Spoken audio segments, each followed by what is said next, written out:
Hello बच्चों, आज हम लोग पढ़ने वाले हैं क्लास 12 चैप्टर नंबर 2 सॉल्यूशन। पहले व्हाट इज़ सॉल्यूशन, इसका नॉलेज हमें होना चाहिए। हमने 9th स्टैंडर्ड में भी सीखा है सॉल्यूशन के बारे में। अगर कोई आपको पूछे कि सॉल्यूशन का डिफ़ाइन क्या है सर, तो आपको बताना है it is a homogeneous mixture of solute and solvent. It is a homogeneous mixture of solute and solvent.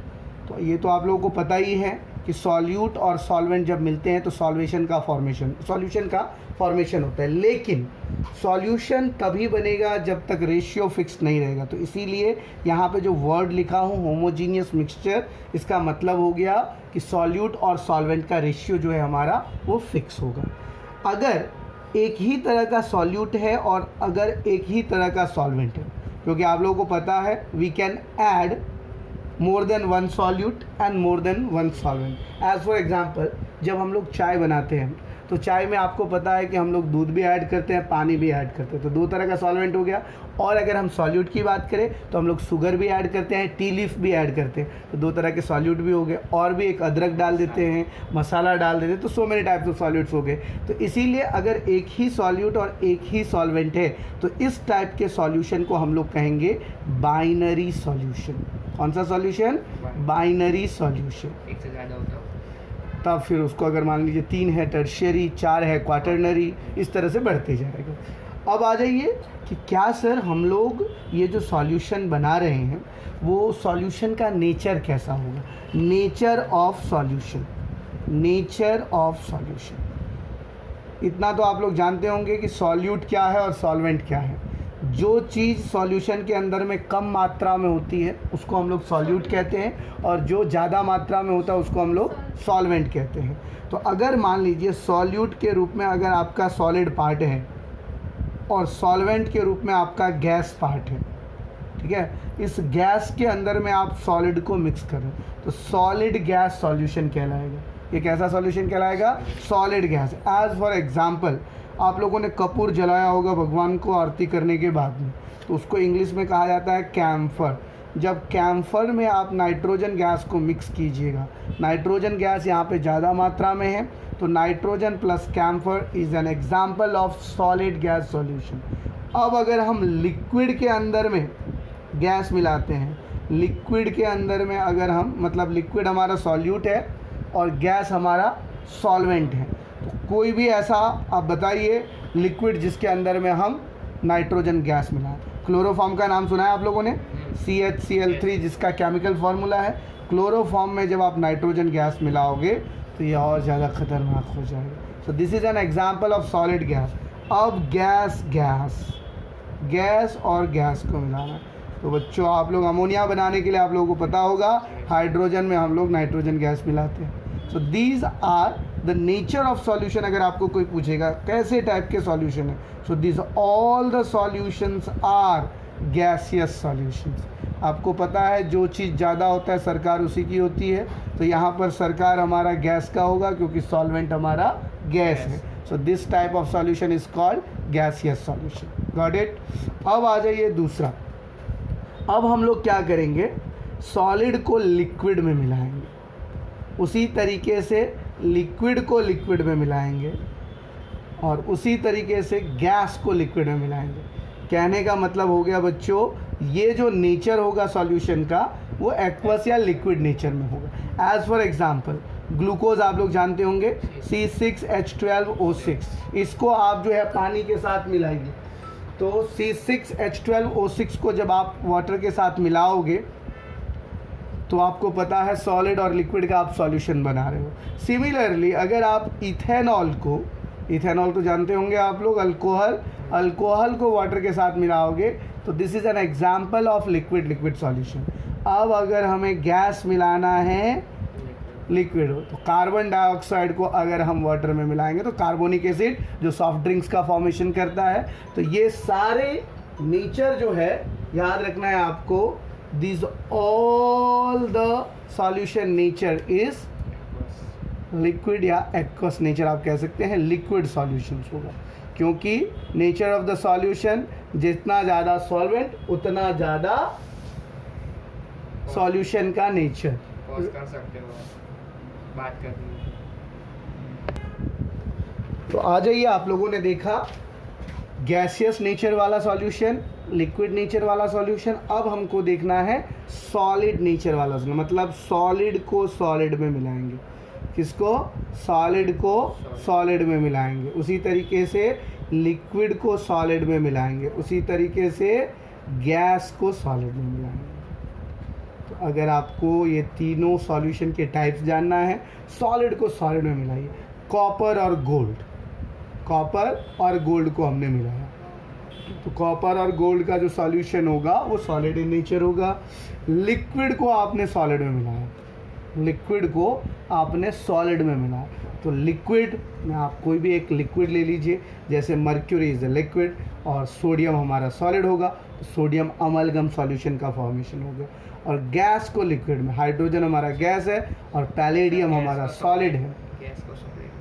Gas जो है हमारा गैस सॉलिड में होगा, तो यहाँ पे है ना बेटा, देखो ये रहा, तीनों टाइप के अलग अलग नेचर है सॉल्यूशन के। ये सॉलिड सॉलिड सॉल्यूशन, वो जो आप बता रहे हो वो सॉलिड गैस सॉल्यूशन या gas solid solution. Got it? Sir आपने सभी सॉलिड है, लास्ट में गैस का। अच्छा, यहाँ पे आपने कहा, ओके ओके, यहाँ पे सॉलिड होगा, राइट। तो ये जो है हमारा गैस सॉलिड सॉल्यूशन कहलाएगा। Got it? तो इस टोटल सॉल्यूशन का अगर आपसे कोई नेचर पूछेगा, what will be the nature of the solution? This is solid solutions. Got it? इतना समझ में आ गया आप लोगों को? ये 9 टाइप्स के सॉल्यूशन हो गए। अब जो है बच्चा, अब हम लोगों को जो पढ़ना है, अब परसेंटेज पढ़ना है। क्लास 11 में आप लोगों ने पढ़ा होगा, क्लास 11 में आपने पढ़ा है मोलैरिटी, मोलालिटी। आप लोगों ने सोचा कि अब तो पीछा छूट गया, बेटा वो नहीं छोड़ता है। सबसे बड़ी बात ये है कि आपको वो तब तक पीछा करते रहता है जब तक आप पढ़ते रहते हो। तो यहाँ पर क्लास 11 में कंसंट्रेशन के जो टर्म्स थे, कौन कौन से टर्म्स थे, याद है आप लोगों को? नहीं याद होगा तो उसमें आप लोगों का कंसंट्रेशन का टर्म्स है मोलारिटी, सबसे पहला कंसंट्रेशन टर्म। उसके बाद था आपका मोलालिटी, LITY। उसके बाद तीसरा था आपका नॉर्मालिटी। उसके बाद था मोल फ्रैक्शन। उसके बाद था आपका ppm, पार्ट्स पर मिलियन। उसके बाद था आपका percentage, weight by weight percentage या मास बाय मास परसेंटेज। उसके बाद मास बाय वॉल्यूम परसेंटेज, और उसके बाद वॉल्यूम बाय वॉल्यूम परसेंटेज। फिर उसी समय आप लोगों ने पढ़ा होगा डेंसिटी, याद होगा आप लोगों को। इसी डेंसिटी में गैस का वेपर डेंसिटी आप लोगों ने पढ़ा। उसके बाद एक और कंसंट्रेशन टर्म्स है जिसको हम लोग फॉर्मेलिटी कहा जाता है, और इस नॉर्मेलिटी के लिए एक और वर्ड सुना होगा आप लोगों ने, इक्विवेलेंट वेट। तो बेटा ये सारा जितना भी मैं लिख रहा हूँ ये हम लोगों को नॉलेज होना चाहिए, राइट। तो सबसे पहले हम लोग शुरू करते हैं क्लास 11 के नंबर ऑफ मोल्स से। नंबर ऑफ मोल्स, अगर आपका क्वेश्चन में किसी कंपाउंड का वेट दिया हुआ है, मास दिया हुआ है, तो गिवन मास बाय मॉलिक्यूलर मास, याद रखना इस वर्ड को, given mass by molecular mass is called number of moles. Given mass by molecular mass is called number of moles. इतना याद रखना आप लोग, given mass by molecular mass। दूसरा, ये अगर आपको आता है तो मोलैरिटी और मोलालिटी में कोई दिक्कत नहीं। नंबर ऑफ मोल्स को m से डिनोट कीजिए, n is equal to given weight को W से, मोलिकुलर मास को m से। तो ये फॉर्मूला आप लोगों को अपने दिमाग में अब बिठा लेना है। क्लास 11 में तो नहीं बिठा पाए तो एटलीस्ट क्लास 12 में बिठा लीजिए, राइट। क्लास 11 पास किया है सर? हाँ किया है आप लोगों ने, अच्छे मार्क्स से भी आप लोगों ने किया, लेकिन याद नहीं। चलिए अब हम लोग मोलैरिटी की बात करते हैं। तो मोलैरिटी जो वर्ड है ये खास करके सॉल्यूशंस के लिए वर्ड है। मोलैरिटी इज इक्वल टू होता है number of moles of solute number of moles of solute by volume of solution in liter, by volume of solution in liter। बोलोगे सर इसका फॉर्मूला क्या होगा? कैपिटल एम से molarity को denote किया जाता है, number of moles of solute के लिए यही वाला फॉर्मूला W/m, और वॉल्यूम ऑफ सॉल्यूशन अगर जो भी वॉल्यूम आपका दिया है मिलीलीटर में तो उसको 1000 से डिवाइड कर देंगे तो हमारा लीटर हो जाएगा। तो इसका फॉर्मूला हो गया बच्चों W/m into 1000/V। So this is the formula of molarity. अब यहाँ पर मोलैरिटी के बाद दूसरा वर्ड आता है मोलालिटी। याद रखना बच्चों, ये जो नेचर होगा इसका solute solute solution, solute solute.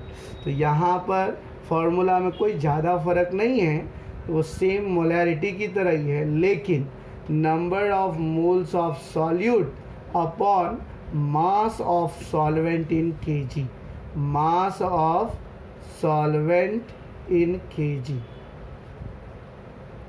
तो number of moles of solute की अगर हम बात करें तो number of moles of solute मतलब n और सॉल्वेंट इन kg मतलब s in kg। Number of moles हो जाता है given mass by molecular mass. Solvent का भी आपको पता है, जो भी वेट दिया होगा उतना अपॉन 1000। तो यहाँ पर W1/m1 इंटू 1000 अपॉन W2, ये हो गया मोलालिटी। इसको स्मॉल m से डिनोट किया। अब आ जाइए, जब ये दो फार्मूला आपको आ गया, मेन बच्चा यही दो फार्मूला है।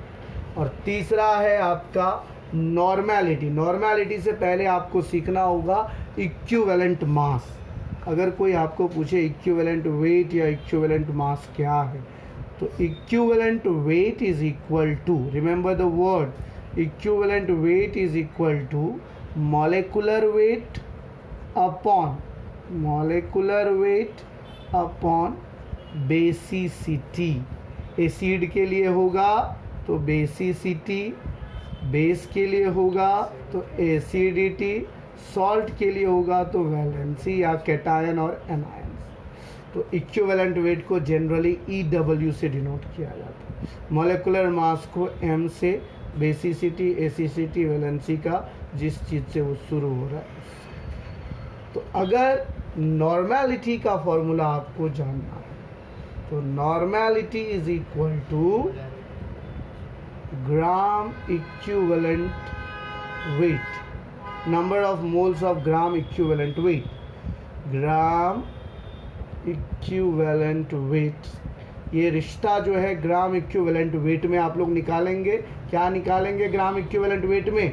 Number of moles upon volume of solution in litre, volume of solution in litre. अगर कोई पूछे कि सर ये ग्राम इक्विवेलेंट वेट क्या है, तो इक्विवेलेंट वेट से जो आपके ये जो आप निकाल रहे हो तो वो आपका वजन निकलेगा, और उस वजन से आपको नंबर ऑफ मोल्स निकालना है। मतलब same formula just like this, number of moles is equal to given mass by molecular mass.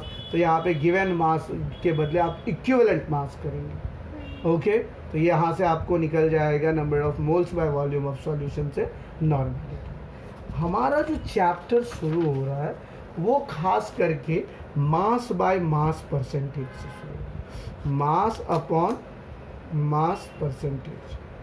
तो मास बाय मास परसेंटेज का मतलब क्या होता है? यहाँ पे होता है mass of the solute upon mass of solution, mass of solution into 100, right?